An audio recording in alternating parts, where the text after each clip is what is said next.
பிசாசு கொடுக்கிற சந்தோஷம் வேற, மனுஷன் கொடுக்கிற சந்தோஷம் வேற, ஆண்டவர் கொடுக்கிற சந்தோஷம் வேற.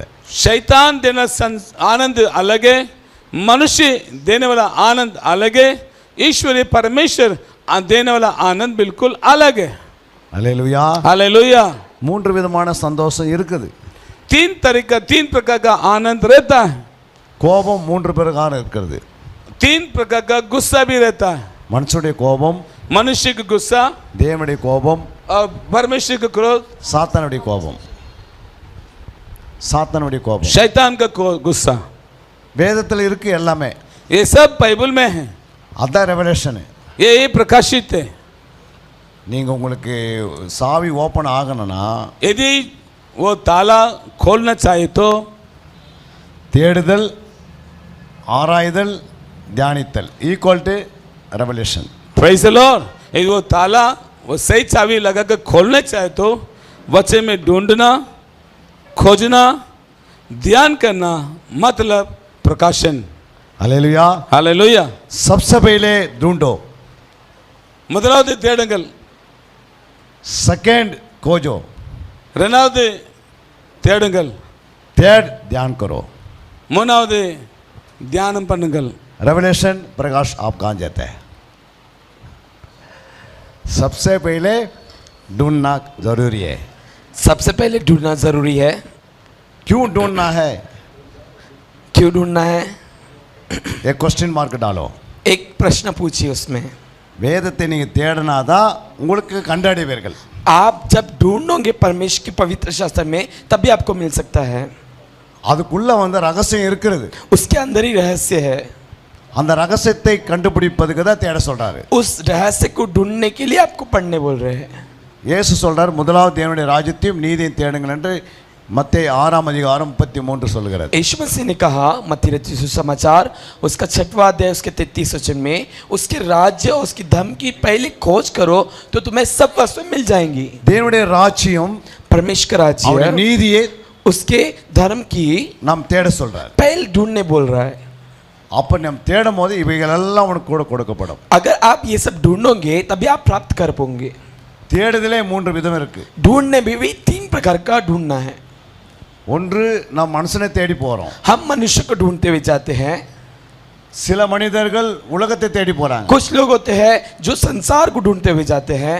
ஆனா தேவனுடைய பிள்ளைகள் தேவனுடைய ராஜ்யத்தை தேடணும். लेकिन परमेश्वर के लोग जो है वो परमेश्वर के राज्य को खोजते हुए जाते हैं. தேவனுடைய ராஜ்யம் தான் வசனத்தை குறிக்கிறது. परमेश्वर का वचन ही परमेश्वर है. அது பரலோகத்திலிருந்து இறங்கி வந்திருக்கிறது. जो परमेश्वर का वचन है वो स्वर्ग से उतर के आया அது है. எதுக்காக வந்தது? वो क्यों आया नीचे? இயேசு கிறிஸ்து படிக்கிறதுக்கா? यीशु मसीह को बनाने के लिए क्या? இல்ல ஆண்டவர் படிக்கணுமா, பிதா படிக்கணுமா? कि यीशु मसीह पढ़ने के लिए या पिता परमेश्वर पढ़ने के लिए? இந்த வேதம் வந்து ये पवित्र शास्त्र जो है முதல் சுருட்டப்பட்ட பைபிளா இருந்தது. सबसे पहले पुराने जमाने में इसको एक क्या बोल सकते हैं उसको, रोल रहता है. रोल में रहता है. இது एक बड़े इसमें रहता है. அதை வந்து யார்கிட்ட கொடுக்கவே மாட்டாங்க. नहीं, पूरा पौलुस क्या करता था, पत्री लिखता था. वो किसमें? चमड़े का. जो बाइबल था पुराने नियम में, पुराने जमाने में चमड़े में लिख के रखते थे. அது ஒரே இடத்துல தான் இருக்கும். वो एक ही जगह पे रखा गया था. அது யார் இடத்துல வாசிக்க முடியாது. उसको कोई निकाल के पढ़ नहीं सकता था. அது ஆசாரியருடைய கரத்துல இருக்கும். वो सिर्फ याजक के हाथ में रहता था. அந்த அந்த பைபிள் தான் என்னாச்சுன்னா वही बाइबल நம்ம கையில வந்திருக்கு. हमारे हाथ में है. அது எப்படி வந்தது? वो कैसे आया है? இதுல வந்து வசனத்தின் நம்பர்லாம் கொடுத்திருக்காங்க, அதிகாரத்துக்கு நம்பர் கொடுத்திருக்காங்க. इसमें हमारे पवित्र शास्त्र में अध्याय का नंबर लिखा हुआ है, वचन का नंबर भी लिखा हुआ है. எகிப்துல ஒரு யூனிவர்சிட்டி இருக்கிறது. लेकिन मिस्र देश में एक विश्वविद्यालय है. அங்க இந்த வேதம் அங்க கொண்டு போய் ये पुस्तक थे. 1 சாமுவேல் மட்டும் தான் இருக்கு, 2 சாமுவேல் இருக்காது. पहला शमूएल बस रहता था, दूसरा शमूएल नहीं रहता था. 1 ராஜாக்கள் இருக்கும், ஆனா அந்த 2 நாளாக இருக்காது. पहला राजा रहता था, दूसरा राजा नहीं रहता था. அதே 1 நாளாக இருக்கு, 2 நாளாக இருக்காது. पहला इतिहास रहता, दूसरा इतिहास नहीं था. கவிதை புத்தகம்லாம் எல்லாம் ஒன்றா சேர்ந்ததா இருக்கு. जो संहिता, जो गीत की किताब है, जैसे भजन संहिता हो गया, नीति वचन, ये सब एक ही साथ लिखा हुआ था. தீர்க்கதரிசி புத்தகம் ஒன்றா தான் இருந்தது. भविष्यता की किताब जैसे यशायाह हो गया, यिर्मयाह हो गया, ये सब बड़े बड़े पुस्तक, भविष्यता के पुस्तक एक ही किताब में बनाया गया था. மல்கியா காலகட்டத்திலிருந்து மத்தேயு நடுவில் 400 வருஷம். मलाकी से मत्ती रचित तक कम से कम 400 साल थे. அந்த அதுக்கு நடுவில் उस समय கிரேக் ராஜ்யம் வந்தது. ग्रीक का राज्य था पूरी दुनिया में. அந்த கிரேக் ராஜ்யத்தில் वो ग्रीक के राज्य में ஒரு ஆசாரியன் எழும்பி एक याजक खड़ा होकर இந்த பைபிளை நாங்க ट्रांसलेट பண்ணணும். एक याजक खड़े होकर हमें ये जो लिखा हुआ 24 किताब है हमको ट्रांसलेट करना है करके बोलने लगा. அப்ப கிரேக் ராஜ்யம் எல்லாம் பைபிளை வந்து கிரேக் ராஜ்யத்துல மாத்திட்டாங்க. उसने क्या किया, ग्रीक के राज्य ने क्या किया, पूरे बाइबल को ग्रीक में बदल दिया. அவங்க ஈப்ரா தான் வாசிப்பாங்க. वो एक्चुअली में जब लिखा गया था पुरानी इसमें, वो इब्रानी में लिखा गया था, ஆனா இது கிரேக்க மாத்தினாங்க. लेकिन फिर उसको ग्रीक में बदल दिया गया. அந்த கிரேக் பைபிளை தான் கொண்டு हालेलुया. நம்ம கையில வருவதுக்கு எத்தனை பேர் ரத்த சாட்சியா மரிச்சாங்க. कितने लोग हमारे पवित्र शास्त्र हाथ में आने के लिए बहुत सारे लोग अपने खून को बहा दिए. இந்த புத்தகத்தை நாம் தேடுவதும் இல்லை, தியானிப்பதும் இல்லை, ஆராய்வதும் हम இல்லை. इस पुस्तक जो हमारे हाथ में आई क्या नहीं करते, पढ़ते भी नहीं है और ढूंढते भी नहीं है और मनन भी नहीं करते हैं. அதனால தான் ஆவியானவரே துக்கப்படுறாரு. इसके कारण ही पवित्र आत्मा परमेश्वर खुद दुखित हो जाता है. நீங்க எப்பவுமே வேதத்தை எடுத்து வாசிக்கணும். आपको वचन निकाल के खुद पढ़ना है. அப்படி ஒரு மனக்கண்கள் உங்களுக்கு திறக்கப்படணும். आप तभी आपके मन की आंखें खुल सकती है. அந்த மனக்கண்கள் திறப்பதற்காகவே நீங்க ஜெபம் பண்ணினே இருக்கணும். जब आपके मन की आंखें खुलेंगी तभी आप प्रार्थना करते करते रह सकते हो. ஒரு தேவனுடைய பிள்ளையினுடைய அனைத்து ஆசீர்வாதமும் பைபிள்ல தான் இருக்குது. सबसे ज्यादा परमेश्वर के लोगों के लिए सबसे बड़ी आशीष है कि पवित्र शास्त्र के द्वारा ही आपको आशीष मिलेंगी. நம்ம எப்படி வாழணும்னு சொல்லி பைபிள் சொல்லிடும். हमको कैसे जीना है करके पवित्र शास्त्र में लिखा हुआ है. ஒரு பிள்ளையை எப்படி வளர்க்கணும்னு சொல்லி பைபிள் கரெக்டா சொல்லும். एक बच्चों को कैसे बड़ा इसमें बदलना है, कैसे बड़ा करना बाइबल में लिखा हुआ है. ஒரு வாலிபன் எப்படி வாழணும்னு சொல்லி பைபிள் இருக்குது. एक जवान कैसे बढ़ना चाहिए बाइबल में लिखा हुआ है. ஒரு தாய் எப்படி தன் பிள்ளையை வளர்க்கணும்னு சொல்லி, தாய் எப்படி வாழணும்னு சொல்லி பைபிள் சொல்லுகிறது. एक माता अपने बच्चों को किस रीति से बड़ा करना करके बाइबल में लिखा हुआ है. ஒரு தாய் தன் புருஷனிடத்துல எப்படி பேசணும், எப்படி வாழணும்னு சொல்லி பைபிள் சொல்லுது. एक पत्नी अपने पति से किस रीति से बात करना के करके बाइबल में ही लिखा हुआ है. ஒரு புருஷன் தன் பிள்ளைகளை எப்படி வளர்க்கணும், தன்னுடைய மனைவியிடத்தை எப்படி பேசணும் எல்லாம் பைபிள் இருக்கு. एक पति अपने बच्चों को अपनी पत्नी से किस रीति से बात करना है, ये सिर्फ बाइबल में लिखा हुआ है. ஒரு சபைக்கு ஒரு மேய்ப்பர் எப்படி பேசணும் பைபிள் தான் சொல்லுது. एक चरवाहा कलीसिया से कैसे व्यवहार करना है सिर्फ बाइबल में लिखा हुआ है. ஊழியர்கள் எப்படி வாழணும் என்று பைபிள் சொல்லுது. एक सेवक लोग परमेश्वर की सेवा कैसे करना है सिर्फ बाइबल में लिखा हुआ है. நாம் சொல்லிக்கினே போகலாம். ये मैं ऐसे बताते जा सकता हूँ. ஒரு எஜமான் எப்படி வாழணும் என்று பைபிள் சொல்லுது. एक धर्मी जन कैसे जीना है करके सिर्फ पवित्र शास्त्र में ஒரு लिखा हुआ ராஜா है. எப்படி உருவாகுறாரு, ராஜா என்ன வேலை செய்யணும் பைபிள் சொல்லுது. एक राजा को कैसे खड़ा होना है, उसकी क्या क्या पदवी है, उसको क्या क्या जरूरत है, सिर्फ बाइबल में लिखा हुआ ஒரு है. நசரேயன் எப்படி இருக்குன்னு பைபிள் சொல்லுது. एक नाजरत व्यक्ति, एक नाजरत व्यक्ति, अलग किया हुआ व्यक्ति कैसे रहना चाहिए बाइबल में लिखा हुआ है. பைபிள்ல உலகம் எப்போ ஆரம்பமாச்சு, எப்போ முடிய போகுதுன்னு பைபிள் சொல்லுது. बाइबल में शुरुआत, पृथ्वी का शुरुआत कैसे हुआ, पृथ्वी का अंत कैसे हुआ, सिर्फ बाइबल में लिखा हुआ है. பைபிளை கரெக்டா படிச்சா உலகத்துல முடிவை கண்டுபிடிச்சிடலாம். अगर आपने बाइबल को अच्छी से पढ़ लिया तो आप जान जाएंगे यीशु मसीह का दूसरा आगमन कब है और ये इस दुनिया का नष्ट कब होने वाला है. ஆண்டவருடைய வருகை எப்போன்னு கரெக்டா சொல்லலாம். आप बराबर पहचान सकते हो यीशु मसीह का दूसरा आगमन कब आएगा. ஆயிரோட சாட்சி எப்படி இருக்குன்னு அதே சொல்லலாம். कैसे 1000 साल का न्याय कैसे रहेगा आप तुरंत बता सकते हैं. உபத்திர காலம் எப்படி இருக்குன்னு அதே சொல்லலாம். 7 साल की विपत्ति क्लेश कैसे रहेगा आप तुरंत बता सकते हो. நரகம் எப்படி இருக்குன்னு இது சொல்லலாம். अभी नरक कैसा है अभी पवित्र शास्त्र खोल के पढ़ सकते हो. எல்லாமே இதுக்குள்ள இருக்கிறது. सब बातें इस पवित्र शास्त्र के अंदर है. நாங்கலாம் வந்து பைபிளே படிக்கிறதே இல்லை. आप बोलो पहले हम लोग पहले जब बाइबल जानने के पहले हम लोग बाइबल पढ़ते ही नहीं थे. 33 வயசு வரைக்கும் பைபிள் குறித்து எனக்கு நல்லாவே தெரியாது. 33 साल तक मैंने बाइबल के बारे में पता ही नहीं था मुझे. 33 வருஷம் வரைக்கும் நான் மிலிட்டரியில இருக்கும்போது கூட பைபிள் படிக்கிறது இல்லை. 33 साल तक मैं मिलिट्री के अंदर था तो भी बाइबल के बारे में मुझे कुछ भी नहीं पता था. ஒரே ஒரு வசனம், एक वचन मुझे ये पता था, அதை விட அரைகுறையா வாசிப்பேன். वो भी आधा अधूरा पढ़ता था मैं, அவ்வளவுதான். बस இதுக்கு மேல வாசிக்கிறது இல்லை. उसके ऊपर मैं नहीं पढ़ता था. ஆனா மிலிட்டரியில இருந்து நான் வெளியே வரும்போது, लेकिन जैसे ही मैं मिलिट्री छोड़कर बाहर आया, அன்னிலிருந்து நான் என்னோட சேலஞ்ச் பண்ணேன், उस दिन से मैंने निर्णय लिया உங்களுடைய வேதத்தை கற்று தேரணும். मुझे परमेश्वर के वचन को अच्छे से खोजना है. 33 வயசு 35 வயசு ஆகும்போது जब मैं 35 साल का होऊंगा அன்றைக்கி எனக்கு வந்து நான் 98 வருடம் இருக்குது, 98வது வருஷம் तभी मैं 28 साल का होने वाला था. இல்லை 98வது வருஷம் 98ல எனக்கு 35 வயசு. 1979 में 1998 में इनका 35वां साल का जन्मदिन था. இன்னைக்கு 2022. आज क्या है ये कौन सा साल है? 2022वां साल है. கிட்டத்தட்ட 24 வருஷம் இந்த பைபிளை விடல. पिछले 24 साल से मैंने अभी तक ये बाइबल को कभी छोड़ा नहीं है. ஹல்லேலூயா. हालेलुया. எத்தனை பேர் விசுவாசிக்கிறீங்க? कितने लोग विश्वास करते हैं? 34 வயசு இருக்கும்போது அதை நான் போட்டோ எடுத்தேன். 34 साल में जब था तब मैंने फोटो निकाला था. இன்னைக்கு 60 வயசு ஆகும் போது अभी मेरी 60 साल की उम्र है. யோசித்து பாருங்க. अभी सोचिए. ஹல்லேலூயா. हालेलुया. நான் மிலிட்டரியிலேருந்து வரும்போது தான் ஃபஸ்ட்டு எடுத்தேன் அது. मैंने जब मिलिट्री से बाहर आया था तब ये फोटो निकाला था मैंने.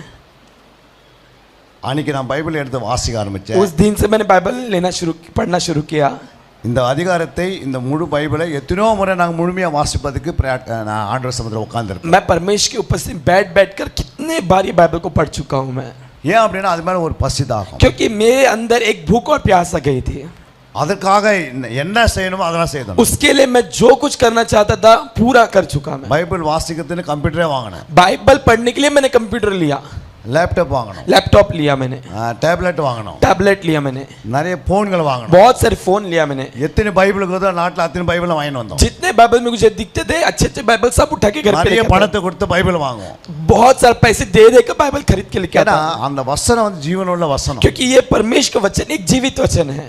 நீங்க வாசிக்கிற வசனம் வந்து நீங்க மட்டும் இல்லை, உங்க பிள்ளைங்க கற்றுக் கொடுத்தா அப்படியே ஜெனரேஷனே பரிசுத்தமா வளரும். आपका जो ये वचन पढ़ रहे हो आपके लिए नहीं, सिर्फ नहीं है, लेकिन आपके पीढ़ी से पीढ़ी से पीढ़ी से पीढ़ी तक ये वचन और अगुवाई करते ஒரு हैं. நாள் உங்க பிள்ளைகள் கையேந்து தெரிய மாட்டாங்க. कभी भी आपके बच्चे किसी दूसरे के पास जाके हाथ बढ़ा नहीं सकते फिर. ஏன் அப்படின்னா இந்த வசனம் அவங்களே உயர்த்திடும். क्योंकि ये वचन वो आपके बच्चों को ऊंचा उठा देगा. எத்தனை பேர் कितने விசுவாசிக்கிறீங்க? लोग विश्वास करते हैं?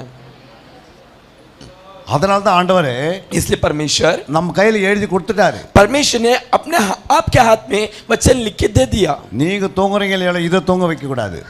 आप सोएंगे तो चलेगा, इसको सोने मत दीजिए.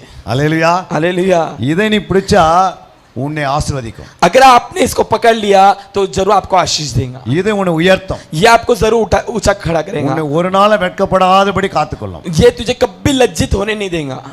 உன்னை டாப் லெவலில் கொண்டு வரும். तुझे एक टॉप लेवल में लेके जाएगा. நாங்களாம் பைபிள் டீச்சர் ஆவனே எங்களுக்கு தெரியாது. हमको ये पता भी नहीं था, हमने कभी सोचा भी नहीं था कि हम बाइबल टीचर बनेंगे करके.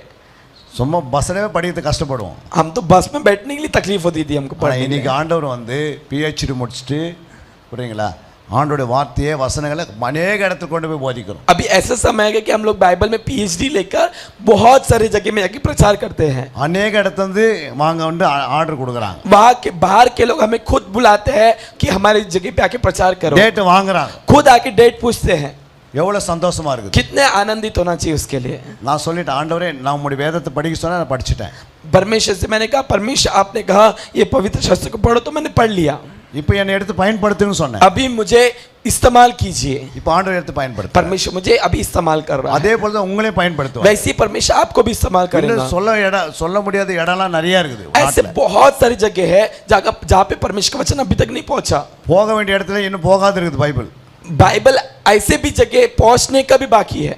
ஒருவேளை நீங்க நினைப்பீங்க நான் இந்த நாக்பூர்ல தான் இருக்கணும் அப்படின்னு நினைப்பீங்க. आपको लग रहा होगा सिर्फ नागपुर में मैं रहूंगा. ஆனா இதை நீங்க எடுத்து தினந்தோறும் இதுக்கு டைம் கொடுத்தீங்கன்னா यदि आप इसको लेकर प्रतिदिन समय दोगे तो முழு இந்தியா ஃபர்ஸ்ட் சுத்த வைக்கும். पहले ये वचन आपको इंडिया पूरा घुमाएगा. ஆனா ஒரு நாள் நீங்க வந்து பலவீனப்படவே மாட்டீங்க. उसमें कभी भी आप कभी निर्मल नहीं होंगे. சோர்வே வராது. कभी आपको दुखित आएगा ही नहीं. ஆவியான உன்னை நிரப்பிக்கினே இருப்பார். पवित्र आत्मा परमेश्वर आपको भरते भरते भरते ही रहेगा. அபிஷேகம் நிரப்பினே இருப்பார். अभिषेक बहते ही रहेगा. நீ வளர்ந்துனே இருப்ப. आप बढ़ते ही जाओगे. உன் தேவைகளை கர்த்தர் சந்தித்தினே இருப்பார். आपके सभी जरूरतें परमेश्वर पूरा करते जाएंगे. हालेलुया. हालेलुया. இன்னைக்கு ஆண்டவர் நமக்கு இப்படிப்பட்ட சமயம் கொடுத்துருக்கிறார். परमेश्वर ने हमें इतना अच्छा समय, इतना अच्छा मौका दिया है.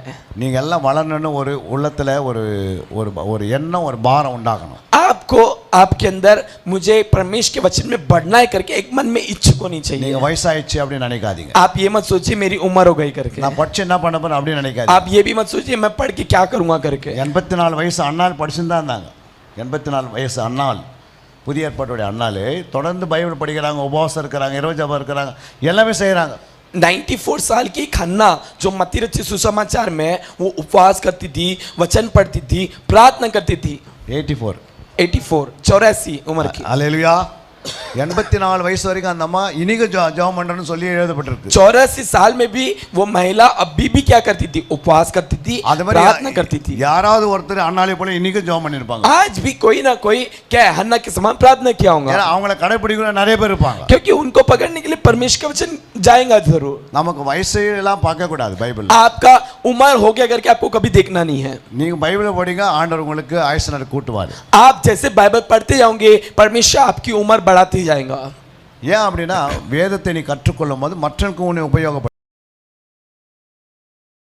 फिर उसी अध्याय में 21 अध्याय 22 वचन पढ़ते टाइम நானும் உன் விசுவாசம் ஒடிந்து போகாதபடி உனக்காக வேண்டிக் கொண்டேன், நீ குணப்பட்ட பின்பு உன் சகோதரை ஸ்திரப்படுத்து என்றார்.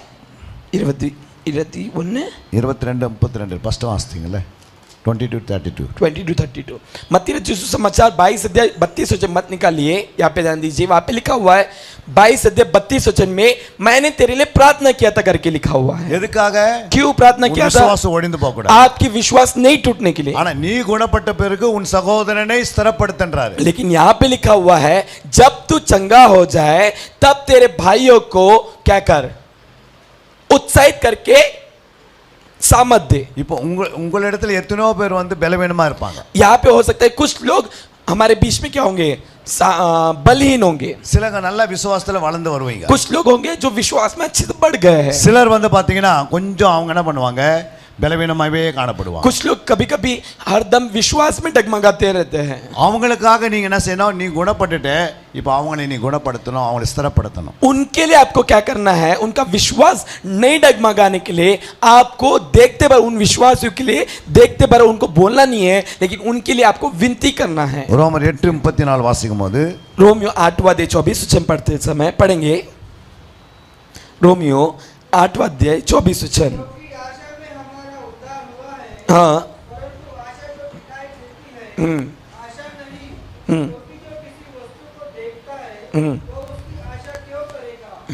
बस. அல்லேலூயா. हालेलुया. ஆக்கினிக்குள்ளாக தீர்க்கிறவன் யார்?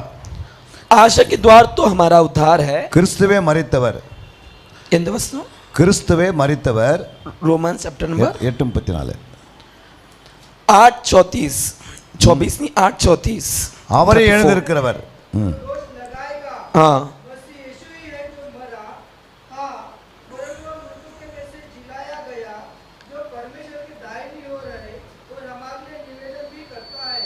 அல்லேலூயா. हालेलुया. இப்போ இயேசு எங்க இருக்கிறாரு? अभी यीशु मसीह कहाँ पे है? அவர் பிதாவினுடைய வலது பக்கத்துல உட்கார்ந்து वो இருக்கிறார். परमेश्वर की दाहिनी ओर बैठा हुआ है. சும்மா இருக்கிறாரா? खाली बैठा है क्या? பிதாவாகி தேவன் யாரெல்லாம் இயேசுக்கு கொடுத்தாரோ அவங்களுக்காக அவர் தொடர்ந்து ஜெபம் பண்றாரு. यीशु मसीह को पिता परमेश्वर ने जो लोग दिया उसके लिए वो प्रार्थना कर रहा है. தொடர்ந்து அவர் ஜெபம் பண்ணணும். முற்றுமுடிய ரட்சிக்க முடியாது நம்மளை ஜெபம் பண்ணி लगातार आपका जब तक पूर्ण उद्धार न हो जाए आपके लिए प्रार्थना कर रहा है. அவர் தொடர்ந்து ஜெபம் பண்ணினே वो இருக்கிறார். लगातार प्रार्थना करते रह रहा है. இல்லைங்க, நீங்க நம்ம வந்து விசுவாசத்துல வளர்ந்துட்டோம். இப்போ மற்றவங்க விசுவாசிகளை நம்ம உருவாக்குறதுக்கு நம்ம என்ன பண்ணணும்? அவர்களுக்காக நம்ம ஜெபம் பண்ணினே இருக்கணும். आप विश्वास में तो अभी तक बढ़ गए, लेकिन आपकी अभी बारी है. आप दूसरों को जो कलीसिया में आते हैं उन भाइयों के लिए आपको क्या करना है? प्रार्थना करके उनको और विश्वास में बढ़ाना है. சில விசுவாசி 20 வருஷம் சபையில இருப்பாங்க. कुछ लोग विश्वासी रहते हैं जो 20 साल से कलीसिया में आते சில हैं. விசுவாசி 10 வருஷம் இருப்பாங்க. कुछ विश्वासी 10 साल से कलीसिया में आते हैं. சில விசுவாசி 2 வருஷம் இருக்கும். कुछ विश्वासी 2 साल से कलीसिया में आते हैं. அந்த 20 வருஷம் விசுவாசியோ 10 வருஷம் விசுவாசியோனா 2 வருஷம் விசுவாசியை பலப்படுத்தணும். जो 20 साल का विश्वासी है, जो 10 साल का विश्वासी है, 2 साल के विश्वासी को उसके लिए क्या करना है? विश्वास में बढ़ोतरी होने के लिए प्रार्थना करना है.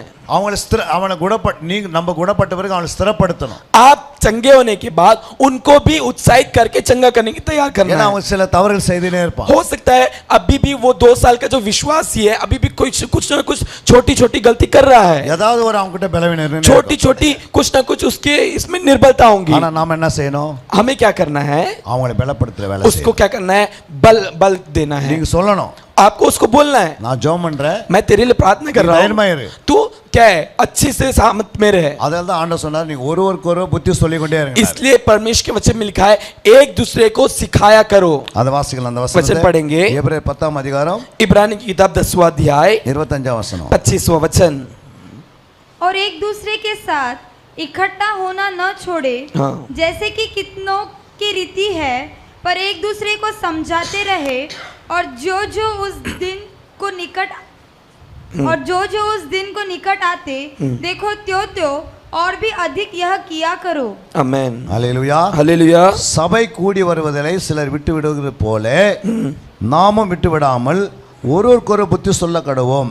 நாளானது சமீபத்தில் இருக்கிறது, எவ்வளவாய் பார்க்கிறீர்களோ அவ்வளவாய் புத்தி சொல்லிக் கொண்டே இருங்கள். आमेन। वो वचन में जैसे लिखा हुआ है विश्वास में एक दूसरे को क्या करो? समझाया करो। சபை கூடி வரீங்க சபைக்கு, जब भी आप कलीसिया में आते हो, ஆனா சில சபையை விட்டு விடுறாங்க. कोई कलीसिया छोड़कर बाहर चले जाता है। அவங்க விட்டு விடுகிறது போல நாம் விட்டு விடாமல் उनके समान हमें छोड़कर न जाते हुए ஒருவருக்கு ஒருவர் புத்தி சொல்ல வேண்டியே கொண்டிருக்கணும். हमें एक दूसरे को समझाते रहना है।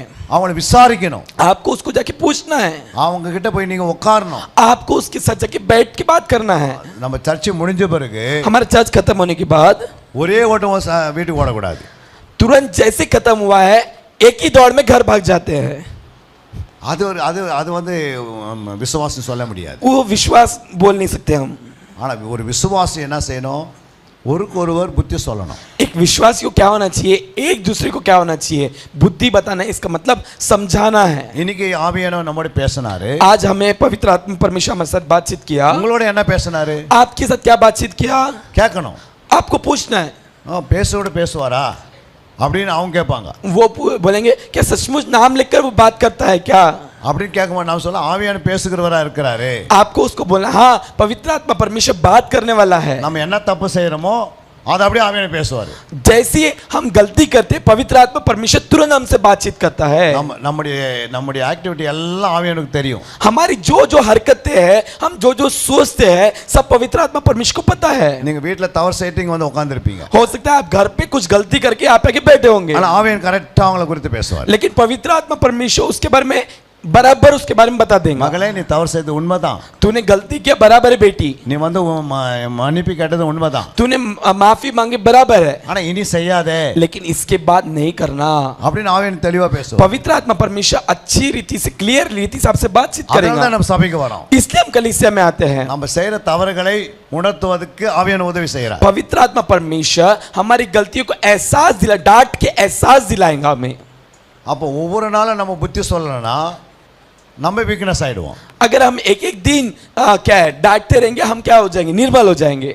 சபைக்கு ஒருவருக்கு நீங்க விசாரிக்கணும். आपको एक दूसरे से क्या करना है? पूछताछ करना है। एक विश्वासी दूसरा विश्वासी पूछताछ करना है। அங்கதான் அடுத்த வசனம் நான் வாசிக்கும் போது इसलिए अगले वचन में लिखा हुआ है, சத்தியத்தை அறியும் அறிவை அடைந்த பின்பு நாம் மனப்பூர்வமாய் பாவம் செய்கிறவர்களா இருந்தால் பாவங்கள் நிமித்தம் செலுத்தத்தக்க வேறொரு பலி இனி இராமல். इन द वर्स 26 26 वचन में लिखा हुआ है, क्योंकि सच्चाई की पहचान प्राप्त करने के बाद यदि हम जानबूझकर पाप करते रहे तो पापों के लिए फिर कोई बलिदान बाकी नहीं। அது பிறகு உங்களுக்கு அந்த இடத்துல விடை கிடைக்காது. फिर उसके बाद कोई बलिदान नहीं है आपके लिए, ஏன்னா நீங்க சத்தியத்தை அறிஞ்சிட்டீங்க. क्योंकि आपने सत्य को जान लिया है। அதுக்கு பிறகு நம்ம உஷாரா இருக்கணும். उसके बाद आपको बहुत सावधान रहना है। அல்லேலூயா. हालेलुया। சத்தியத்தை அறிஞ்ச பிறகு மறுபடியும் என்ன பண்ணக்கூடாது? सत्य को जानने के बाद बार बार क्या नहीं करना है? அந்த தவறுகள் செய்யக்கூடாது. वो गलती नहीं करना है, ஏன்னா அதுக்கு பிறகு பலி கிடையாது. क्योंकि उसके बाद आपको बलिदान नहीं है। நியாய தீர்ப்பு தான் இருக்கு. उसके बाद आपको न्याय के सिंहासन में खड़े होना पड़ेगा। அதனால தான் நம்ம ஒவ்வொரு நாளும் इसलिए हमें प्रतिदिन புத்தி சொல்லிக்கினே வரணும் हमको एक दूसरे को समझाते जाना है, ஒருவருக்கொருவர் ஆறுதல் படுத்திக்கினே இருக்கணும் एक दूसरे को क्या करना है, बताते उनको मदद करते रहना है, ஒருவருக்கொருவர் ஜெபம் பண்ணினே வரணும் एक दूसरे के लिए प्रार्थना करते रहना है, ஆண்டவருடைய வருகை வரைக்கும் இதை செய்து தான் இருக்கணும் परमेश्वर के दूसरे आगमन तक एक दूसरे को सलाह देते ही रहना இல்ல है, நமக்கு மரணம் வர வரைக்கும் நம்ம செய்து கொண்டிருக்கோம் या तो हमारे मृत्यु तक हमारे ये काम करते ही जाना है। அல்லேலூயா हालेलुया। எத்தனை பேர் कितने விசுவாசிக்கிறீங்க लोग विश्वास करते हैं? कितने लोग विश्वास करते हैं? जोर से बोलिए। லூக்கா 12 அதிகாரம் 47 சொல்கிறது लूका रचित समाचार उसका 12वां अध्याय उसका 47 वचन पढ़ेंगे। லூக்கா लूका 12 12वां अध्याय 47 47।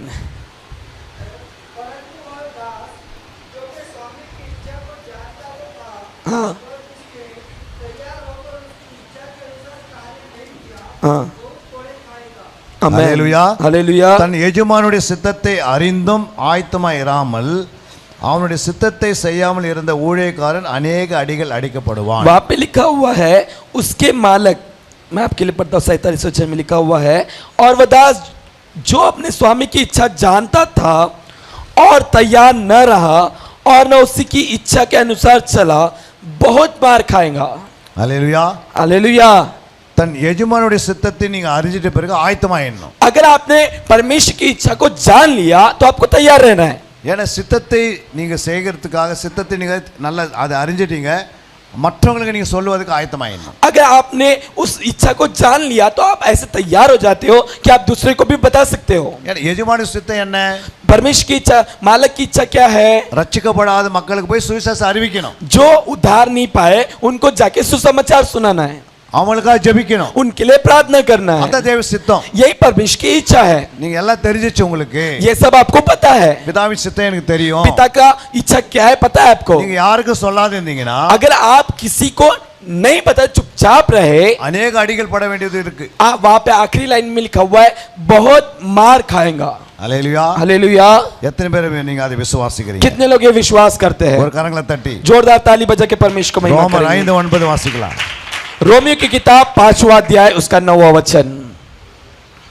रोमियो उसका 5वां अध्याय उसका 9वां वचन। अतः जबकि हम उसके लहू के कारण धर्मी ठहरे तो उसके द्वारा परमेश्वर के क्रोध से क्यों न बचेंगे। आमेन। அல்லேலூயா। हालेलुया।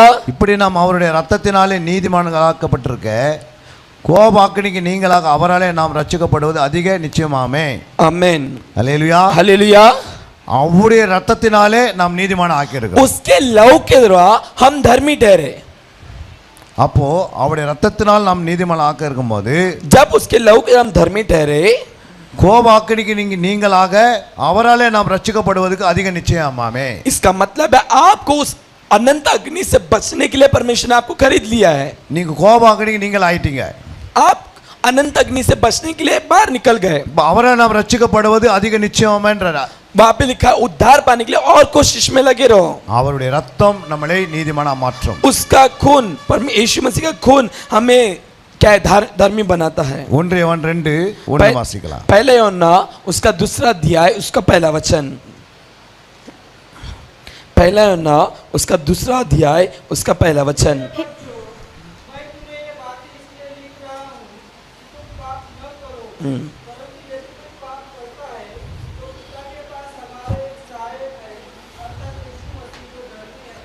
என் பிள்ளைகளே, நீங்கள் பாவம் செய்யாதபடிக்கு இவைகளை உங்களுக்கு எழுதுகிறேன். ஒருவன் பாவம் செய்வானால் நீதிபராக இருக்கிற இயேசு கிறிஸ்து நமக்காக பிதாவினிடத்தில் பரிந்து பேசுகிறார் இருக்கிறார்। यहाँ पे लिखा हे मेरे बालकों, मैं ये बातें तुम्हें इसलिए लिखता हूँ कि तुम पाप न करो, और यदि कोई पाप करे तो पिता के पास हमारे एक सहायक है, अर्थात धार्मिक यीशु मसीह। அவர் நீதிபர், वो धर्मी है, அவர் ஒரு நீதிபதி। वो एक धर्मी परमेश्वर है। உடனே பிதாவிட்ட பேசுவார்। वो तुरंत यीशु मसीह क्या करेगा? तुरंत पिता परमेश्वर से बातचीत करेगा। ஏன் அப்படின்னா क्यों पता है? அந்த பாவத்தினால சில தண்டனை நமக்கு வந்துரும். वो पाप जो आपने पाप किए, वो पाप के कारण आपको कोई ना कोई दंड है. ஆனா நம்முடைய இயேசு लेकिन हमारे यीशु मसीह நமக்காக பரலோகத்துல பரிந்து பேசுறார். हमारे लिए स्वर्ग में हमारे लिए यीशु मसीह क्या करता है, बात करता है. சில நேரத்துல கோபத்தினால சிலரே ஏதாவது ஒன்று பேசுவாங்க. कभी कभी गुस्से में क्या कर देते हैं, कुछ ना कुछ बोल देते हैं. சில நேரத்துல ஏதோ ஒரு நம்ம வீட்டுல தெரியாத சில காரியங்கள் தவறு நடந்து போடும். हो सकता है कभी कभी गलती से क्या हो जाता है, कुछ ज्यादा झगड़ा हो जाता है. அது அறியாமை கூட செய்வாங்க. हो सकता है अनजाने भी आप कर बैठे, ஆனா அதே கர்த்தர் பாத்துக்கிட்டே இருப்பார். लेकिन वो भी परमेश्वर देख रहा है. அதே கர்த்தர் என்ன பண்றாரு, பிதாவினுடைய கரத்துல वही परमेश्वर பரிந்து பேசுவார். यीशु मसीह आपके लिए मध्यस्थ के रूप में खड़े होकर आपके लिए परमेश्वर के पास बात करेगा. ஹல்லேலூயா. हालेलुया. எத்தனை பேர் விசுவாசிக்கிறீங்க? कितने लोग विश्वास कर रहे हैं? எத்தனை பேருக்கு இது புரியுது? कितने लोगों को समझ रहा है, ये बताइए पहले. இன்னொரு வசனத்தை நம்ம और एक वचन பார்க்கலாங்க. पढ़ेंगे. அங்கே மத்தேயு 18:3 வசனம் வாசிக்கலாம். मत्ती रचित सुसमाचार 18 अध्याय 3 वचन. मत्ती रचित सुसमाचार 18 अध्याय 3 वचन. और कहा, हाँ। मैं तुमसे सच कहता हूँ कि जब तक तुम न फिरो और बालकों के समान न बनो, तुम स्वर्ग के राज्य में प्रवेश करने नहीं पाओगे. आमेन. ஹல்லேலூயா. हालेलुया. நீங்கள் மனம் திரும்பி आप मन फिराकर आप मन फिराकर பிள்ளைகளைப் போல ஆகாவிட்டால் बालकों के समान பரலோக ராஜ்யத்தில் பிரவேசிக்க மாட்டீர்கள் என்று மெய்யாகவே உங்களுக்கு சொல்லுகிறேன். बालकों के समान अगर आपका स्वभाव नहीं है तो परमेश्वर के राज्य में आपका कोई आप नहीं जा सकते हो. நம்ம மனம் திரும்பிட்டோம், हम मन फिरा लिए, ஆனா பிள்ளைகளைப் போல நம்ம உருவாக்கப்படணும். लेकिन हमारा जीवन बालकों के समान बढ़ना है. பிள்ளைகள் எப்படி இருப்பாங்க? कैसे बच्चे कैसे रहते हैं, அவங்களுக்கு பாவம்னானே தெரியாது. उनको पाप का मतलब ही नहीं पता है. அந்த பாவன்றதுக்கு போய் அவங்க பாவத்தை செய்ய மாட்டாங்க. वो पाप करके पता ही नहीं है तो वो पाप भी नहीं करेंगे. ஆனா அவங்க பிள்ளைகள் அவங்க எனக்கு எதுவுமே தெரியாத இருக்கறனால அது போல மாற சொல்றார் ஆண்டவர். इसलिए यीशु मसीह ने कहा, बालक को जो पाप पता ही नहीं है वैसे आपका जीवन भी होना चाहिए. அப்போ நம்ம மனம் திரும்பிட்டோம், अगर हमने मन फिरा लिया, ஆனா பிள்ளைகளைப் போல இருக்கிறோமா? क्या हम बालकों की तरह है क्या? சொல்லுங்க. बताइए. நம்ம மனம் திரும்பிட்டோம், हम मन फिरा लिया हमने, ஆனா பிள்ளைகள் எப்படி இருக்கிறோம் அது மாதிரி நம்ம மாறி இருக்கிறோமா? क्या हम बालकों के समान बदल गए क्या? இன்னும் நம்ம கோபப்படுறோமா? अभी भी हमारे अंदर गुस्सा आ रहा है? இன்னும் யாராவது நம்ம சபித்து கொண்டிருக்கிறோமா? अभी भी हम किसी को श्राप दे रहे हैं இல்ல யாரோட நம்ம சண்டை போட்டு இருக்கிறோமா? या हम किसी के साथ झगड़ा कर रहे हैं? அப்ப நம்முடைய சுபாவங்கள் மாறலன்னு அர்த்தம். इसका मतलब हमारा स्वभाव अभी तक नहीं बदला है. அதாவது ஆண்டவர் சொல்றாரு பிள்ளைகளைப் போல நீங்கள் இருக்கணும்ன்றாரு. इसलिए वहां पे लिखा है बालकों के समान रहो. மனம் திரும்பது மட்டும் இல்ல, मन फिराना बस मतलब नहीं है, பிள்ளைகளைப் போல நீங்க ஆகி आपको बालकों की तरह रहने हैं. பரலோக ராஜ்யத்தை நாம் சுதந்திரிக்க. तब भी आप स्वर्ग के राज्य में प्रवेश कर सकते हो. ஹல்லேலூயா. हालेलुया. அடுத்த ஒரு வசனத்தை நம்ம और एक वचन வாசிக்கலாம். पढ़ेंगे.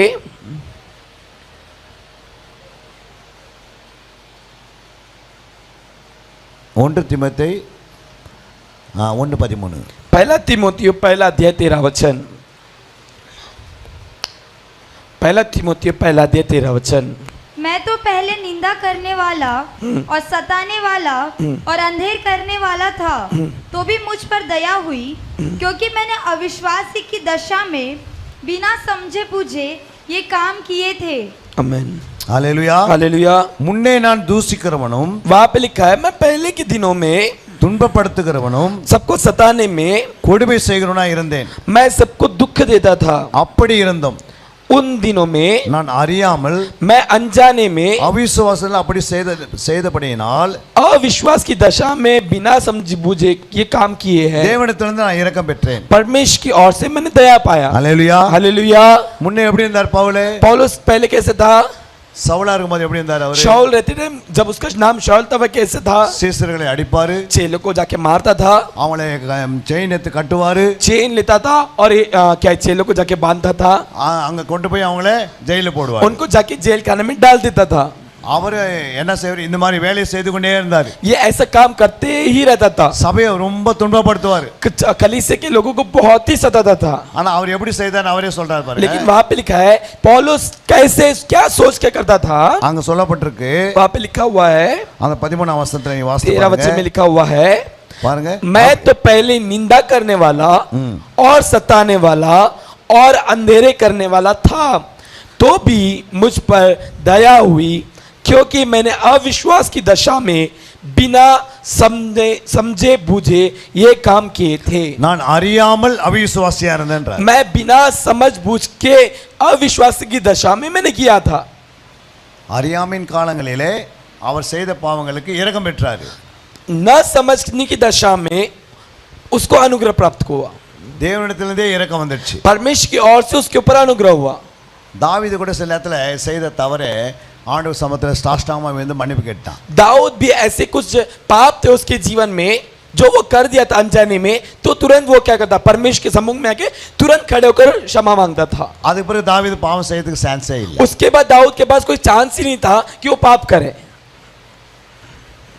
தாவீது வயதாயிடுச்சு. दाऊद को उम्र हो गई। அப்போ ஒரு அழகான ஒரு பெண்ணை கொண்டு வந்து தாவீதுல படுக்க வைக்கிறான். दाऊद की बहुत ज्यादा उम्र हो गई, तो उसके पास एक स्त्री को, जवान स्त्री को लाया गया। படுக்கையில சூடி எடுத்துன்னு தான் அவனை கொண்டு வராங்க. उसको इसलिए लाया गया कि उसके साथ उसकी मदद करे, ஆனா அந்த பெண்ணிடத்திலே தாவீது எந்த தவறும் செய்யவில்லை. लेकिन उस स्त्री के साथ दाऊद ने उस बूढ़े उम्र में भी कुछ भी गलत काम नहीं किया, அறியவில்லை. कोई भी उसको जाना भी नहीं। அப்போ தாவீது எப்படி இருக்க, பரிசுத்தமாயிட்டார். इसका मतलब है जब वो उसके साथ भी रहता था तो पवित्र जीवन बिताता था। பாவம் செத்து போயிடுச்சு. पाप उसके अंदर से मर गया। அதான் 1 பேதுரு 2:24 வாசிக்கிறோம். इसलिए पहला पत्रस दूसरा अध्याय 24 में लिखा हुआ है, வாசிங்க. पढ़ेंगे। पहला पत्रस उसका दूसरा अध्याय उसका 24वां वचन। वह आप ही हमारे पापों को अपनी देह पर लिए हुए क्रूस पर चढ़ गया, जिससे हम पापों के लिए मरकर धार्मिकता के लिए जीवन बिताए। उसी के मार खाने से तुम चंगे हुए। आमीन। நாம் பாவங்களுக்கு செத்து நீதிக்கு பிழைத்திருக்கும்படிக்கு அவர் தாமே தமது சரீரத்தை நம்முடைய பாவங்களை சிலுவையிலே சுமந்தார். அவருடைய தழும்புகளால் குணமானீர்கள். आमीन। நாம் பாவத்துக்கு செத்து, हम पाप के लिए मरकर, நம்ம எதுக்கு சாகணும்? हम किसके लिए मरना है? அப்போ பாவம் எப்படி சாகும்? पाप कैसे मरेगा? உங்களுக்குள்ள கோபம் இருக்குது, அது எப்படி எப்படி अभी சாகும்? जैसे आपके अंदर में गुस्सा है, वो कैसे मरेगा? कैसे मरेगा गुस्सा? कोई बता सकते? अमेदियन का செத்துறேன். सत्यनारायण। வேற और कोई சொல்லுங்க. बताइए। अदका गए जब गिनो। ஜெபிக்கணும். அடுத்தது வேற और யாராவது? कोई पीछे में से कोई? உங்களுக்குள்ள ஒரு பாவம் இருக்குது, अभी जैसे आपके अंदर एक पाप है, அதை எப்படி சாகடிப்பீங்க? उसको कैसे आपको मार डालना है? அங்க சொல்லப்பட்டிருக்கிறது, वहां पे लिखा हुआ है, நாம் பாவங்களுக்கு செத்து, मैं पापों के लिए मरकर। பாவம் செத்தா தான் நம்ம நீதிமானா மாற முடியும். आपका पाप जब मर जाएगा तभी आप धर्मी व्यक्ति बन सकते हो। பாவம் சாகல அப்படின்னா अगर आपका पाप नहीं बना, नहीं मरा, நம்ம நீதிமானா மாற முடியாது. आप धर्मी व्यक्ति नहीं बन सकते हो। இப்ப பாவத்தை எப்படி சாகடிக்கிறது? तो पाप को हमें कैसे मारना है? ஒவ்வொருவருக்கும் ஒரு விதமான பாவங்கள் இருக்கும். अभी आपके हर एक के जीवन में एक एक अलग अलग व्यक्ति के अंदर अलग अलग पाप रहेगा। சிலங்களுக்கு மாம்சத்துல இருக்கும், किसी को शरीर में रहेगा, சிலங்க ஆவியில இருக்கும், किसी किसी को आत्मा में रहेगा, சிலங்களுக்கு ஆத்மால இருக்கும். किसी को प्राण में रहेगा। ஒன்னு ஜென்ம சுபாவத்துல வருது. पहली बात तो हमारे जन्म के स्वभाव से ही आ रहा है। அது ஆண்டவராக இயேசு கிறிஸ்து சிலுவைக்கு போய் அழிச்சாரு. वो यीशु मसीह ने क्रूस के ऊपर चढ़कर क्या कर दिया? मार डाला।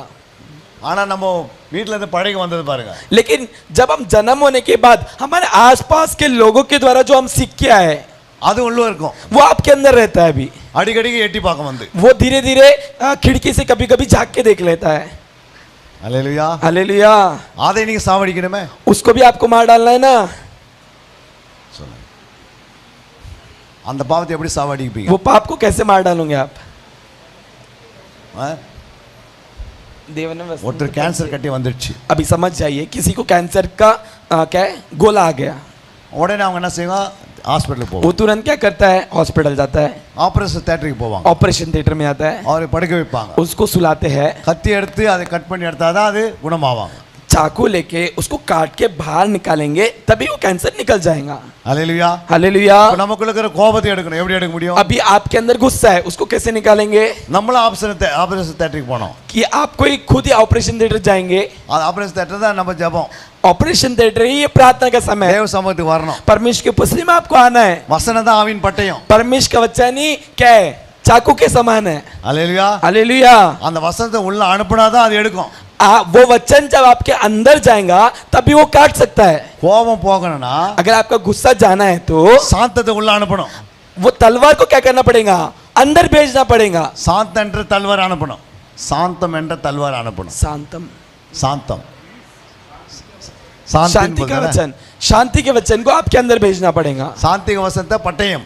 शांति का वचन ही परमेश्वर का तलवार है। அது உள்ள நீங்க அனுப்புனா கோபம் வெளியே போகும். आपके अंदर डालेंगे तभी गुस्सा आपके अंदर से बाहर निकलेगा। அல்லேலூயா. हालेलुया। நீங்க தேடி கண்டுபிடிச்சு உள்ள அனுப்பணுமே.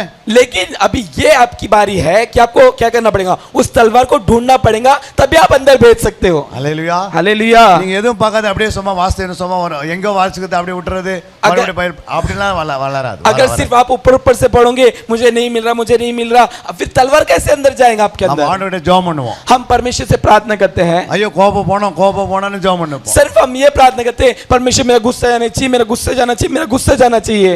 அப்ப ஆண்டவர் சொல்லுவாரு கோபத்து நம்ம ஜெபத்துக்கு வசனத்தை தான் காட்டுவாரு. परमेश्वर क्या करेगा? आपके गुस्से के लिए वचन को दिखाएगा। அந்த வசனத்தை நீ உட்கொள்ளும் போது அது விடுதலாக்கும். लेकिन वो वचन को जब आप अंदर भेजोगे तभी छुटकारा मिलेगा। அந்த வசனம் நீங்க பைபிள்ல இருந்து வரும். अब ये जो वचन परमेश्वर देगा बाइबल से आएगा। நீங்க ரொட்டேஷன் அதாவது தினந்தோறும் நீங்க பைபிளை வாசினா வந்தீங்கன்னா உங்களுக்கு அது தென்படும்.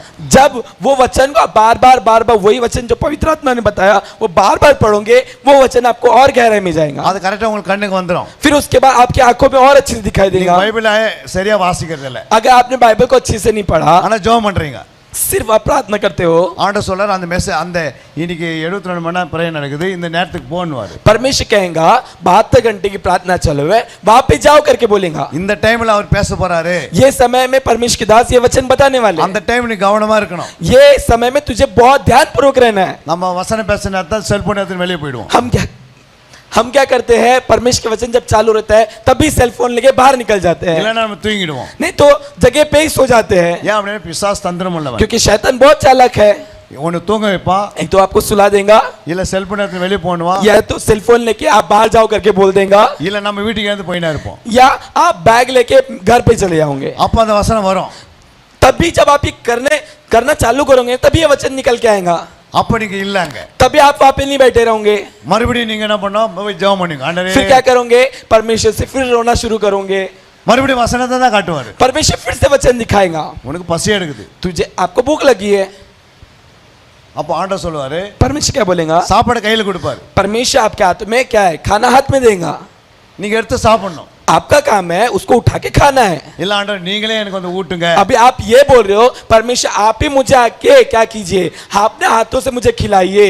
அப்படி செய்ய மாட்டார் ஆண்டவர். ऐसा परमेश्वर कभी नहीं करेगा। நம்ம ஜெபம் பண்றோம். हम जब प्रार्थना करेंगे கத்த சாப்பாட்டை காட்டுவாரு. परमेश्वर खाने को दिखाएगा, நீங்க போய் சாப்பிடணும். आपको जाके खाना पड़ेगा। அதான் அததான் வந்து வசனத்துக்கு ஒப்பா வச்சிருக்கிறார். इसलिए परमेश्वर ने वहां पे वचन को रखा हुआ है। அதனால நான் பாவத்துக்கு செத்து इसलिए वहां पे लिखा है पाप को मरकर நீதிக்கு பிழைக்கணும். धार्मिकता के लिए जीवन बिताए। அப்ப பாவம் என்னென்ன பாவம் இருக்குது நமக்கு தெரியும். आपको पता है आपके जीवन में क्या क्या पाप है। நீங்க யோசித்து பாருங்க உங்களுக்குள்ள என்ன பாவம் இருக்குதுன்னு. अभी आप एक क्षण के लिए सोच लीजिए आपके पास क्या क्या पाप है, तुरंत सोचिए। அது போவதுக்கு நீங்க பிரயாசப்பட்டுக்கினே இருக்கணும். आप उस जाने के लिए आपको प्रयास करते रहना है, வசனத்தை எடுத்துக்கினே இருக்கணும். वचन को खोजते रहना है। நீங்க மெடிசன் ரூம் போயிட்டு பாருங்க, மெடிசன் வச்சிருக்கிறாங்க மாத்திரை கடையில், அங்க போய் பாருங்க. अभी जैसे कोई दवाई की दुकान में आप जाके देख लीजिए, அங்க எல்லாமே மாத்திரை இருக்கு. वहां पे बहुत सारे दवाई रहती है। உங்களுக்கு வயிற்று வலி வருது, अभी आपको पेट दर्द हो रहा है, நேர போய் வலிக்காக மாத்திரை கொடுங்க அப்படின்னு சொல்லுவீங்களா? अभी डायरेक्ट दुकान में जाके बोलोगे मुझे दर्द के लिए दवाई दो, ऐसे बोलेंगे? எல்லாம் சரீரத்துக்கு தான், सब आपके शरीर के लिए है, ஆனா நம்ம வயிற்றில் தான் வலி, आपके पेट, लेकिन शरीर में भी आपके पेट में दर्द है। ஆனா நீ ஏதாவது ஒரு மாத்திரை கொடுங்க வலிக்குன்னா, आप ये बोल रहे हो दुकान में आके मुझे दर्द हो रहा है, मुझे कोई भी दर्द के लिए दवाई दो, அப்ப உடனே அவர் கண்ணு வலிக்கு மாத்திரை वो கொடுத்துட்டாரு. तुरंत क्या करेगा, आंखों की दवाई आपको दे देगा तुरंत। அப்போ கண்ணு வந்து என்ன ஆகும், அது நல்லா இருக்கிற கண்ணுக்கு நீங்க மாத்திரை போட்டா என்ன ஆகும்? आपका आंख अच्छा है, अगर उसके ऊपर और आप दवाई डालोगे तो क्या होगा? கண்ணு கெட்டுப்படும். आपकी आंखों में असर पड़ेगा, ஏன்னா நீங்க வலிக்குன்னு கேட்டீங்க. क्योंकि आपने किसके लिए क्या बोला? दर्द के लिए पूछा सिर्फ। நம்ம சரீரத்துல நிறைய வலிகள் உண்டாகிற இடம்லாம் இருக்கு. हमारे शरीर में बहुत सारी जगह में दर्द के लिए बहुत सारी जगह है। தலைவலி இருக்கு, सर दर्द है, கண்ணு வலி இருக்கு, आंख का दर्द है, காது வலி இருக்கு, कान का दर्द है, பல்லு வலி இருக்கு, मुंह का दर्द है, கழுத்து வலி இருக்கு, गर्दन का दर्द है। சொல்லினே போலாம் வலிகள். बहुत सारे ऐसे दर्द है आपके शरीर में। எல்லா சரீரத்துக்கு தான். सब शरीर की दवाई जो है सब दर्द शरीर के लिए ही है। ஆனா எந்த வலிக்கு என்ன மாத்திரைன்னு கரெக்டா தெரியணும். लेकिन आपको ये पता होना चाहिए कि कौन से दर्द के लिए कौन सी दवाई है करके। அந்த மாத்திரை வாங்கி போட்டாதான் அது ரிலீஸ் ஆகும். वो दवाई आप खाओगे तभी वो दर्द जाएगा आपके शरीर அதே से। போல தான் நம்முடைய ஆத்மாவுக்கோ சரீரத்துக்கோ ஆவிக்கோ वैसे हमारे प्राण आत्मा शरीर के लिए இருக்கிற பாவத்தை எடுக்கணும், கரெக்டான வசனத்தை எடுத்து உள்ள वो அனுப்பணும். पाप को अगर आपको निकालना है तो आपको इस बाइबल से, इस दवाई की दुकान से बराबर वो क्या है दवाई निकाल के खाना पड़ेगा। வசனத்தை எடுத்து நீங்க உட்கொண்டாதான் விடுதலை ஆவீங்க. वो वचन खाओगे तब आप स्वतंत्र होंगे। நீங்க வசனத்தை விட்டுட்டா நீங்க ஜெபம் பண்ணணும். आप वचन को छोड़ के आप प्रार्थना करते हो, प्रार्थना करना चाहिए, ஆனா ஜெபத்தின் மூலமா வசனத்தை வெளிப்படுத்துவார். लेकिन प्रार्थना के द्वारा परमेश्वर वचन की तरह प्रकट करेंगे। வசனம் தான் மருந்து, वचन ही दवाई है, வசனம் தான் பட்டயம், वचन ही क्या है? तलवार है, வசனம் தான் ஆகாரம், वचन ही एक खाने के समान வசனம் है, தான் நம்ம பிழைப்பு. वचन ही हमारे लिए एक बीमारी से छुटकारा दे सकता है। அப்ப தேவனிடத்துல நமக்கு அந்த ஆலோசனை கொடுப்பாரு. परमेश्वर हमें क्या देगा? वो सलाह देगा। அந்த அதிகாரத்தை நீங்க வாசிக்கும் போது அதுல இருந்து விடுதலை உண்டாகுது. जब वो अधिकार आप पढ़ोगे तब वो अधिकार से परमेश्वर बताएगा, அப்ப பாவம் சாகும். तब भी पाप मरेगा। எந்த பாவம் இருந்தாலும் சாகும். कोई भी पाप रहेगा वो मरेगा जरूर। நம்ம ஒரு சுபாவம் இருக்குதுன்னா ஒருத்தர் குடிகாரா இருக்கிறாரு, अभी समझ जाइए, एक दारू पीने वाला व्यक्ति है, அவர் சர்ச்சுக்கு வராரு. वो कलीसिया में आते हैं। குடி போனோம், என்ன செய்யணும்? अब वो குடி போகணும், அவர் குடி விட்டு வெளியே வரணும். अभी जैसे उनको दारू से छुटकारा पाना है तो क्या करना पड़ेगा? ஒண்ணு ஜெபம் பண்ணணும். पहली बात हमें प्रार्थना करना है। ஜெபம் பண்ணுவாங்க, என்ன ஆகுது? दाऊद प्रार्थना करते समय क्या होगा? அந்த குடியை உண்டாக்குற ஆவி வெளியே போயிடும். उनके अंदर जो दारू की दुष्ट आत्मा है वो बाहर निकल जाएंगी। இப்போ அவனை குடிக்கிற அந்த சுபாவம் உள்ள இருக்கும். लेकिन ध्यान दीजिए भी, लेकिन जो दारू पीने का स्वभाव है ना वो उस मनुष्य के अंदर है। ஆனா அசுத்தாவி தூண்டி விடுற அசுத்தாவி போயிடுச்சு. वो जो दुष्टात्मा उसको क्या स्वभाव को क्या करता, छेड़ता था या अंगार लगाता था, वो बाहर निकल गया, ஏன்னா நீங்க ஜெபம் பண்ணி ஓட்டிட்டீங்க வெளியே. क्योंकि आपने प्रार्थना करके वो दुष्टात्मा को बाहर निकाल दिया। ஆனா சுபாவம் இருக்குதே, लेकिन वो स्वभाव अंदर है ना, அதை எப்படி எடுக்கிறது? आप उसको कैसे निकालोगे? அதான் வசனத்தை அனுப்பி குணமாங்குறது. इसलिए आपको वचन को भेज कर उसको चंगाई करना है। அத பேதுரு சொன்னான், நீ குணப்பட்ட பிறகு உன் சகோதரனை குணப்படுத்து. इसलिए यीशु मसीह ने पतरस से कहा, जब तू विश्वास में चंगा हो जाए, प्रेम में चंगा हो जाए, तो अपने भाइयों को भी क्या है उत्साहित करके चंगा करना। ஏன்னா நீ குணப்பட்ட பிறகு உன்னுடைய சகோதரனை ஸ்திரப்படுத்துன்றாரு. वहां पे यीशु मसीह कहता है, तू जब चंगा हो जाए तो अपने भाइयों को स्थिर करते जाना। எத்தனை பேருக்கு புரியுது? कितने लोगों को समझ में आ रहा है? ஒரு வேளையில சொல்லுங்க जोर பாருங்க. से हालेलुया बोलिए। இன்னொரு வசனத்தை நான் வாசிக்கலாம். और एक वचन पढ़ेंगे, அங்க போட்டுருக்குது பாருங்க. पढ़ेंगे। சங்கீதம் 102:23. भजन संहिता 22वां अध्याय उसका 32, சங்கீதம் 102:23. भजन संहिता 102वां अध्याय उसका 23वां वचन। भजन संहिता उसको 102वां अध्याय उसका 23वां वचन। उसने मुझे जीवन यात्रा में दुख देकर मेरे बल और आयु को घटाया। आमीन, ஹல்லேலூயா. हालेलुया। வழியிலே என் பலனை அவர் ஒடுக்கி என் நாட்களை குறை பண்ணினார். फिर से 102वां अध्याय 23 वचन पढ़ेंगे। हाँ, आमीन, ஹல்லேலூயா. हालेलुया। வழியிலே என் பலனை हाँ, வழியிலே என் பலனை அவர் ஒடுக்கி என் நாட்களை குறுக பண்ணினார். उसने मुझे जीवन यात्रा में दुख देकर मेरे बल और मैं आयु की घटाया। சில நேரத்தில் ஆண்டவரே இந்த வேலையை செய்கிறாரு. परमेश्वर कभी कभी ऐसा काम भी करता है। அடுத்த வசனத்தை வாசித்து பாருங்க. अगला वचन क्या लिखा पढ़ेंगे। मैंने कहा, हे मेरे ईश्वर, मुझे आधी आयु में न उठा ले, तेरे वर्ष पीढ़ी से पीढ़ी तक बने रहेंगे। ஹல்லேலூயா. हालेलुया। அப்போது நான் என் தேவனே பாதி வயதில் என்னை எடுத்துக் கொள்ளாது என்று ஒரு ஜெபம் பண்றாரு. वहां पे दाऊद राजा ऐसे प्रार्थना कर रहा है, हे परमेश्वर, हे ईश्वर, मुझे आधी आयु में न उठा ले। உடனே ஜெபம் பண்ணும்போது ஆண்டவர் என்ன பண்றாரு? அவருக்கு ஆயுசை கூட்டுறாரு. तुरंत जब दाऊद ने प्रार्थना किया तभी परमेश्वर ने क्या किया? दाऊद को और वर्ष अधिक बढ़ा दिया। இப்ப பலன் குறைஞ்சினா இருந்தா ஆயுசனுக்கு வந்துரும் கிட்ட. अगर आपका बल घटता रहा तो इसका मतलब है आपकी आयु बहुत कम हो गई। அப்ப நீ பலவானா இருக்கணும்னா अगर आपको बल रीति से रहना है, உடனே ஜெபம் பண்றாரு. आपको एक प्रार्थना करना है। அல்லேலூயா. हालेलुया। 1 தெசலோனிக்கேயர் 2:3 வாசிக்கலாம். पहला थिस्सलुनीकियों उसका दूसरा अध्याय उसका तीसरा वचन। दूसरा 1 தெசலோனிக்கேயர் 2:3. पहला थिस्सलुनीकियों दूसरा 2 தெசலோனிக்கேயர் 2:3. दूसरा थिस्सलुनीकियों उसका दूसरा अध्याय उसका तीसरा वचन। दूसरा थिस्सलुनीकियों उसका दूसरा अध्याय उसका तीसरा वचन। यस, हाँ।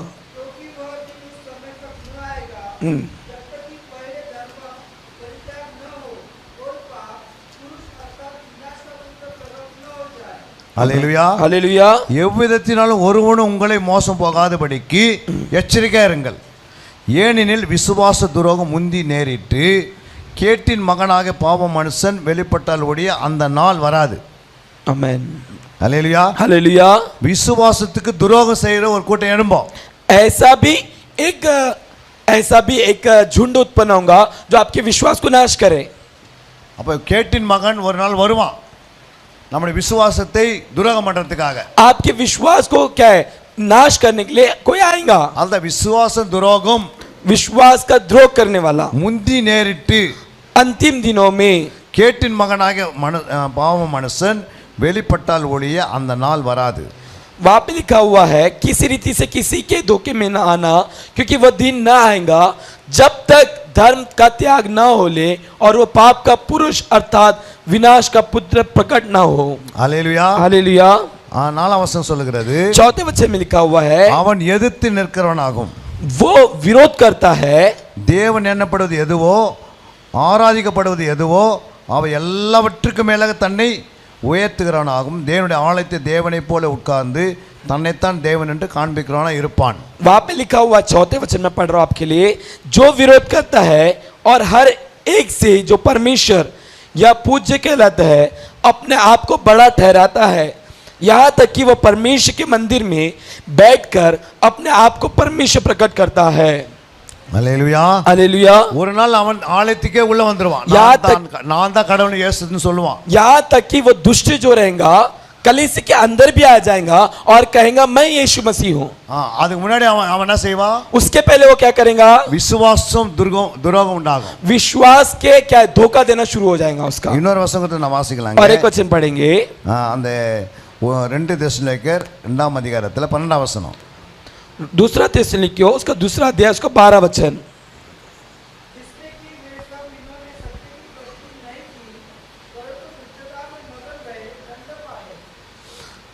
நான் சொல்லியிருக்கு और जितने लोग सत्य की प्रतिधि नहीं करते और अधर्म से प्रसन्न होते हैं सब दंड पाएंगे।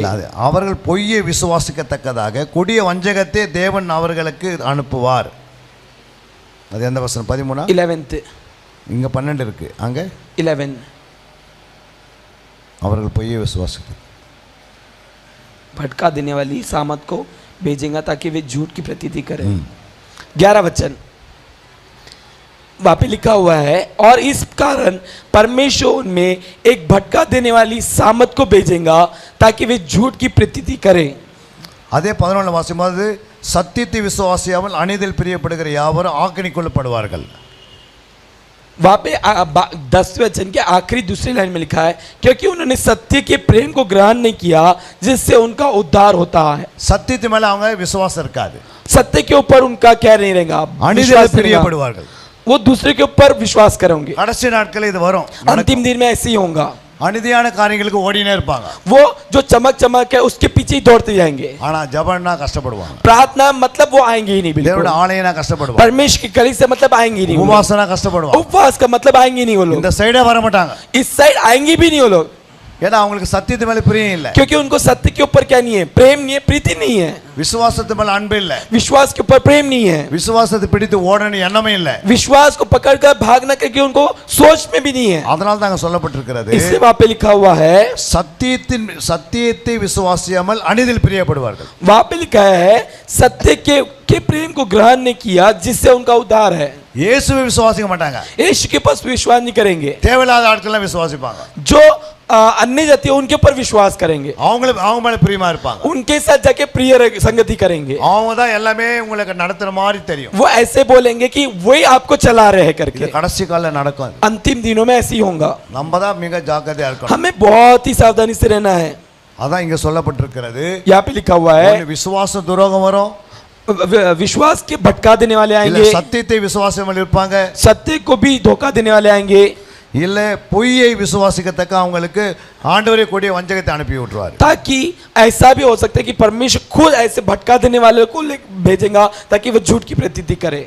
ரெண்டே தேசம் 3:3 வாசிக்கலாம். दूसरा थिस्सलुनीकियों तीसरा अध्याय तीसरा वचन। परंतु प्रभु सच्चा है, वह तुम्हें दृढ़ता से स्थिर करेगा और उस दुष्ट से सुरक्षित रखेगा। आमेन, அல்லேலூயா. हालेलुया। கர்த்தரோ परमेश्वर உண்மை உள்ளவர், सच्चा है, அவர் உங்களை ஸ்திரப்படுத்தி वह तुम्हें दृढ़ता से தீமை நின்று விலக்கி காத்துக்கொள்வார். स्थिर करेगा और उस दुष्ट से आपको सुरक्षित करेगा। இங்க கர்த்தரோன்னு போட்டிருக்குது ஆவியானவர். लेकिन यहाँ पे जो परमेश्वर लिखा, प्रभु लिखा है, ये पवित्र आत्मा परमेश्वर का काम है। கர்த்தரோ உண்மை உள்ளவர், परमेश्वर सच्चा है, அவர் உங்களை ஸ்திரப்படுத்துவார். वो आपको क्या करेगा, स्थिर करेगा। முதல் சொல்லப்பட்ட கர்த்தரோ உண்மை உள்ளனா அது பிதாவை குறிக்கிறது. அதுக்கு அடுத்தது பார்த்தீங்கன்னா அவர் உங்களை ஸ்திரப்படுத்துவார், அதுதான் ஆவியானவர். आमेन, ஸ்திரப்படுத்தி தீமை நின்று விலக்கி காத்துக்கொள்வார். आमेन। यहाँ पे तीन बातें हैं, यहाँ पे तीन बातें हैं। पहली बात है उसमें लिखा हुआ है और वो प्रभु सच्चा है, इसका मतलब पिता परमेश्वर है। दूसरी बात वहां पे लिखा है दृढ़ता से स्थिर करेगा, वो पवित्र आत्मा परमेश्वर है, அவரே உங்களை ஸ்திரப்படுத்த வேலை செய்வார். वही आपको स्थिर दृढ़ता से स्थिर करके लेके जाएगा, தீமை நின்று விலக்கி காத்துக்கொள்வார். दुष्ट से सुरक्षित करेगा। அதாவது நீங்க தவறான வழிக்கு போகாதபடிக்கு உங்களுக்கு உதவி செய்யனே இருப்பார். आपको गलत मार्ग में नहीं जाने के लिए आपको सुरक्षित करेगा, ஏன்னா உங்க ரட்சிப்பு விலையேற பெற்றது. क्योंकि आपका जो उद्धार है बहुत ज्यादा कीमती है। ஆண்டவர் ஜெபத்தினாலே நம்மளை பாதுகாப்பார். परमेश्वर प्रार्थना से ही हमको सुरक्षित करेगा। இன்று மகா பிரதான ஆசாரியரா இருந்து இயேசு கிறிஸ்து நமக்காக வேண்டுதல் செய்கிறார். अभी भी स्वर्ग में यीशु मसीह एक महायाजक के समान हमारे लिए प्रार्थना करता है। ஒரு கரங்களை தட்டி தேவ நாமத்தை மகிமைப்படுத்துவோம். जोरदार ताली बजा के परमेश्वर को धन्यवाद करेंगे। முதல் டீ சாப்பிடுங்க, चाय पी लीजिए, டீ சாப்பிடுங்க. चाय पी लीजिए आप पहले, सब लोग चाय पीजिए, सब तैयार एकदम तंदुरुस्त हो जाए, क्योंकि और गहराई में हमको जाना है। जल्दी जल्दी चाय पीजिए।